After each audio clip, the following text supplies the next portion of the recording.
Bonjour et bienvenue à tous. Aujourd'hui, nous allons vous raconter deux histoires très intéressantes sur des lesbiennes. La première est celle d'un homme félicité par tout un quartier pour avoir enceinté une lesbienne. La seconde raconte comment une jeune femme est passée du statut lesbienne à hétérosexuelle. Avant, je voudrais signifier qu'il est inutile d'être homophobe.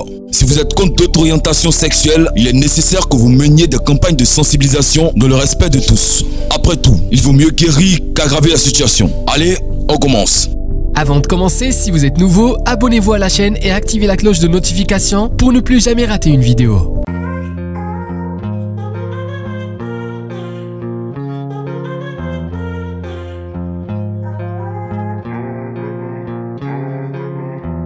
Un homme a reçu les félicitations de tout un quartier pour avoir enceinté une lesbienne. Pour préserver la vie privée des personnes concernées par cette histoire curieuse mais réelle, leur nom et leur lieu de résidence ont été changés. En fait, Sonia n'est attirée que par les femmes. Les hommes la laissent indifférente. Personne ne connaissait ce secret jusqu'au jour où, au coin d'une ruelle, elle a été aperçue avec une autre fille, tous deux affichant des comportements amoureux. La nouvelle n'a pas mis de temps à se propager dans toute la cité tomate. Quel scandale! Les gens en ont eu un sacré choc. Selon certains, c'est la plus incroyable abomination qu'ils aient entendue. Il est difficile d'imaginer qu'une fille aussi pimpante puisse s'adonner à une telle pratique qui est, de plus, hautement répréhensible dans notre société. Mais un jour, une autre nouvelle est venue rompre la monotonie et le calme de la cité. La belle Sonia était enceinte. Un véritable coup de tonnerre. Il n'y avait plus que ça sur toutes les lèvres. Des moins jeunes aux adultes, tout le monde se demandait qui était l'auteur de cet exploit car personne n'avait rien vu venir. Certains commençaient même à se demander si une femme pouvait enceinter une autre. Dans cette frénésie et avec la pression des parents, Sonia a avoué le nom du responsable de sa grossesse. Il s'agissait de Max, le jeune metteur en scène de la série télévisée du moment. En un rien de temps, une marée humaine a déféré chez le jeune homme pour le féliciter d'avoir accompli une mission d'intérêt général. Pour une fois, une grossesse fait l'unanimité dans un quartier. Sonia, elle, se sentait perdue dans la liesse générale. D'un côté, elle était rayée et moquée. De l'autre, la communauté des lesbiennes la regardait d'un mauvais œil. Pour elle, leur compagne les avait trahis. Embarrassée et ne pouvant plus supporter cette pression, Sonia s'est fait avorter aux grandes dames de Max, le jeune metteur enceinte.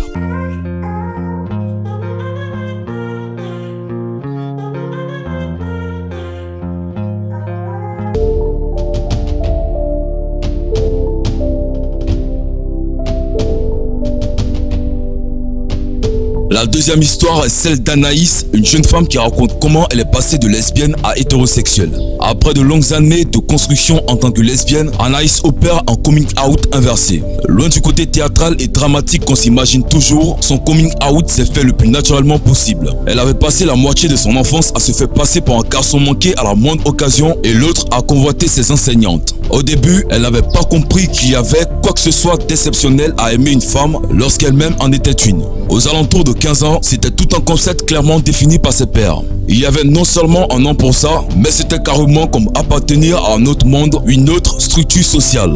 Alors, elle commença peu à peu à fréquenter le milieu lesbien. Elle revendiquait sa différence comme une conformité et se sentait à sa place dans cette individualité. Puis, un beau jour, à l'aube de ses 26 ans, elle rencontra un type aux États-Unis et tout a changé. Elle a d'abord été séduite par sa personnalité à laquelle elle s'est progressivement attachée. Elle n'y voyait rien d'anormal. Mais peu à peu, elle finit par se rendre compte que cette histoire allait plus loin qu'une simple relation platonique. Ses sentiments ont commencé à évoluer. Elle réalise alors qu'elle éprouvait du désir pour cet homme. Au fil du temps, il a habité ses fantasmes, réservés jusque-là exclusivement aux dames. Elle avait du mal à comprendre ce qui lui arrivait, mais ne se rendait pas compte que cette espèce d'écart allait avoir des répercussions sur son existence tout entière. Elle pensait que ce n'était qu'une passade entraînée par l'éloignement des repères de sa terre natale. Finalement, cette histoire s'est étouffée dans l'œuf. Elle rangea ses interrogations au placard, poursuivant sa route sans se formaliser outre mesure, sans peser réellement le poids du changement qui s'installait déjà en elle. À son retour au pays, elle s'est aperçue que son regard sur les hommes avait changé sans se rendre compte ce que cela impliquait. Et puis, environ un an plus tard, elle rencontra un autre homme, duquel elle fit immédiatement amoureuse. C'est ainsi qu'elle rencontrera un troisième, un quatrième, un cinquième, ainsi de suite. Anaïs raconte qu'il lui est arrivé plusieurs fois d'aller plus loin que la rencontre. Elle est désormais capable d'apprécier des rapports avec des hommes. Voilà, c'est tout pour ces deux histoires intéressantes sur l'orientation sexuelle. Qu'en pensez-vous? Donnez vos avis en commentaire. C'est tout pour cette vidéo. Si vous avez aimé la vidéo, n'oubliez pas de mettre un pouce et de la partager avec vos amis. Allez, on se voit bientôt pour une nouvelle vidéo.